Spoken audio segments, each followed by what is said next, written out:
35% das pessoas que sofrem tentativas de fraude envolvendo apostas online são jovens de 18 a 24 anos.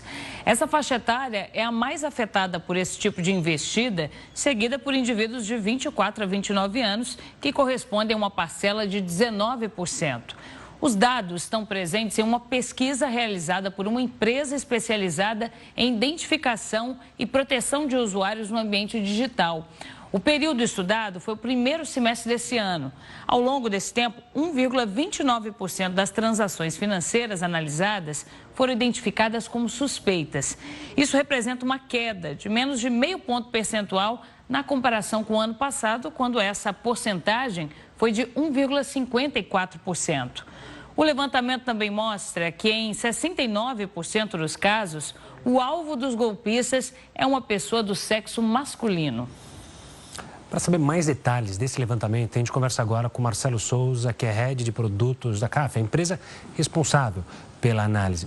Marcelo, uma boa noite, obrigado pela participação aqui conosco. Chama a atenção esse número elevado, 35% envolvendo os jovens. Tem algum motivo específico por que essa faixa etária? É uma faixa etária que joga mais, ou que participa mais desses sites? Ou tem outra explicação para isso?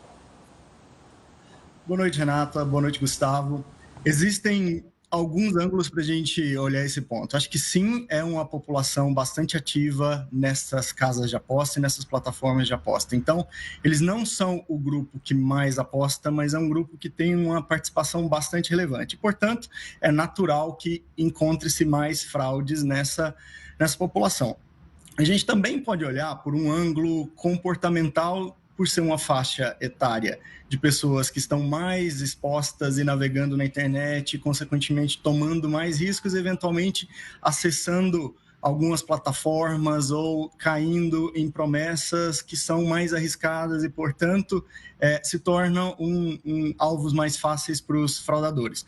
É curioso porque é uma faixa que tem bastante aptidão à tecnologia, mas talvez, por outro lado, seja uma faixa etária que ainda não tem muita maturidade para preservar seus próprios dados, conseguir utilizar plataformas de pagamento online, e isso também contribui para o alto indício de fraude nessa faixa etária.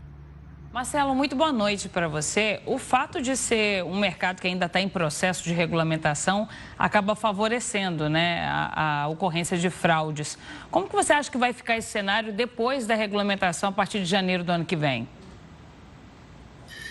Sem dúvida nenhuma, Renata. É um cenário que a gente imagina que vai ter uma melhora bastante expressiva a partir do ano que vem, com a nova regulamentação entrar. O que a gente vai reparar é que, a partir da regulamentação, as casas de aposta, as plataformas, elas serão muito mais exigentes para que uma pessoa consiga abrir uma conta, fazer um cadastro, colocar dinheiro, retirar dinheiro.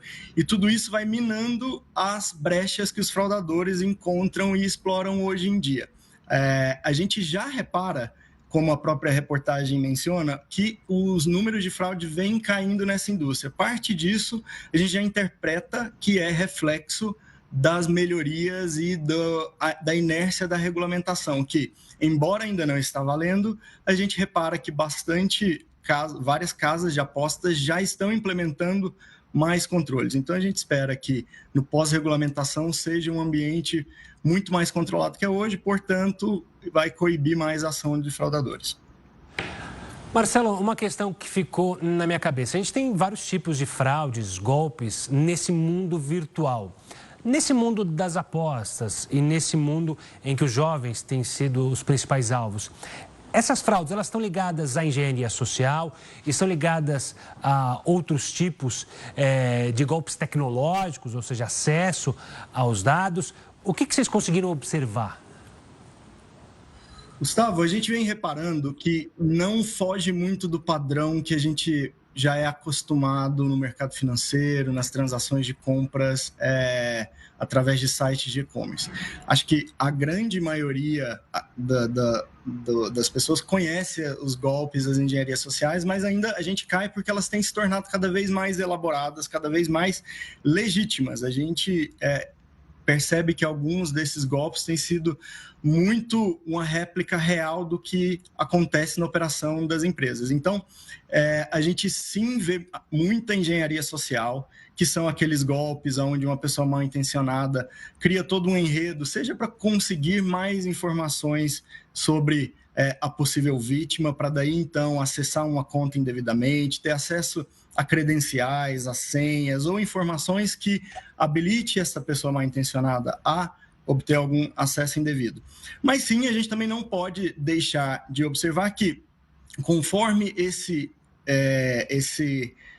mundo de aposta cada vez mais transita mais dinheiro, o incentivo dos fraudadores em construir mecanismos mais rebuscados de fraude, de ataques mais tecnológicos, ele também cresce. Portanto, a gente já começa a ver, sim, muito uso de inteligência artificial para performance de fraude. Os fraudadores têm investido em ferramentas para bypassar alguns controles, e isso é natural, dado o alto volume que vem sendo movimentado nessas casas de aposta. Então, de certa forma, a gente entende que os mecanismos que a gente já conhece de instituições financeiras, de plataformas de e-commerce, eles são suficientes para barrar esse tipo de fraude, desde que bem implementado, desde que também rode em paralelo boas práticas de conscientização da população, e a educação é o maior aliado aqui para todo mundo, tanto para quem atua preventivamente nesse setor, como nós, quanto para os apostadores e quanto para as empresas. Tá certo, Marcelo. Todo cuidado e toda atenção sempre, né, para evitar cair em uma dessas. Obrigada, viu, pela participação. Ótima noite para você. Muito obrigado, foi um prazer estar aqui com vocês hoje.